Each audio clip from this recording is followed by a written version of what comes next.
শিবলিঙ্গের উপর পা রাখে এই ভক্তকে। এই কাহিনী হল অন্ধ্রপ্রদেশের শ্রীকালহাস্তির, যেখানে এক শিকারী থিন্না যেসব ভক্তির নিয়ম ভঙ্গ করে।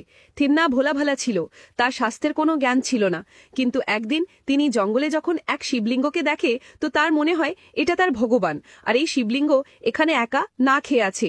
থিন্না তখনই শিবকে তার ভগবান মেনে নেয় আর দিনভর জঙ্গলে শিকার করে, আর শিকার থেকে ফেরার পথে রাত্রে গভীর অন্ধকারে শিবলিঙ্গের কাছে আসে। থিন্নার ভক্তি অনোখা ছিল। ও স্বর্ণমুখী নদীর থেকে মুখে করে জল ভরে এনে শিবলিঙ্গে অভিষেক করত, আর খাবারের জন্য নিজের শিকার করা সবথেকে ভালো মাংস প্রভুকে দিত। মন্দিরের পুরোহিত সকাল সকাল আসত আর দেখত শিবলিঙ্গের উপর মাংসের টুকরো পড়ে আছে। পূজারী কান্নাপার এই অপবিত্র পুজোর জন্য অনেক দুঃখ পাচ্ছিল আর বারবার মন্দির পরিষ্কার করছিল। তিনি দুঃখ পেয়ে ভগবানের কাছে প্রার্থনা করে, এই নোংরা কাজ কে করেছে?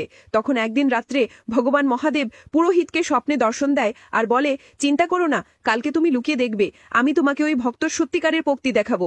পরের দিন রাত্রে পুরোহিত লুকিয়ে দেখছিল কান্নাপ্পা প্রতিদিনের মতো নিজের পুজো করতে এসেছিল, আর সে দেখে শিবলিঙ্গের ডান চোখ থেকে হঠাৎ রক্ত বেরোতে থাকে।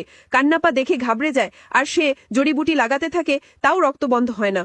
লাস্টে ওই ভোলাবলা ভক্ত একটাই রাস্তা দেখতে পায়, যে চোখের বদলে চোখ, না কোনো কষ্ট, আর নিঃসন্দেহে সে তার তীর নেয় আর নিজের ডান চোখ বার করে শিবলিঙ্গের চোখে লাগিয়ে দেয়। চমৎকার, রক্ত সঙ্গে সঙ্গে বন্ধ হয়ে যায়। ঠিক তখনই শিবলিঙ্গের বাঁ চোখ দিয়ে রক্ত পড়া শুরু হয়ে যায়। তখন কান্নাপ্পা বুঝে যায় তাকে তার বাঁ চোখও দিতে হবে। তখন সে ভাবল, দ্বিতীয় চোখ বের করে দিলে আমি দেখব কিভাবে যে চোখকে ঠিক কোথায় লাগাতে হবে। তখন সে তার দ্বিতীয় চোখ বের করার আগে শিবলিঙ্গের চোখ কোথায় জানার জন্য নিজের পা শিবলিঙ্গের উপর রাখে। ভক্তর এই চরম বলিদান দেখে পুরোহিত অবাক হয়ে গেল। তখন ভগবান মহাদেব স্বয়ং প্রকট হলেন আর কান্নাপ্পাকে জড়িয়ে ধরে মুক্তি প্রদান করলেন। যেই জায়গায় কান্নাপ্পাই বলিদান দিয়েছিল ওটা অন্ধ্রপ্রদেশের শ্রীকালহাস্তি মন্দির। এই জায়গার নাম এইখানকার পুরনো ভক্তর নামে। শ্রী মানে মাকড়সা, কাল মানে সাপ, হস্তি মানে হাতি, যারা এইখানে স্বর্ণমুখী নদীর তীরে অবস্থিত বায়ুলিঙ্গমের পুজো করে মুক্তি পেয়েছিল।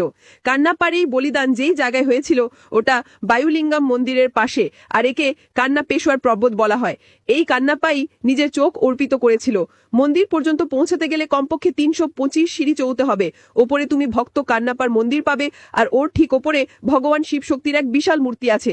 ভক্ত কান্নাপ্পার এই বলিদানের জন্য কমেন্টে হর হর মহাদেব অবশ্যই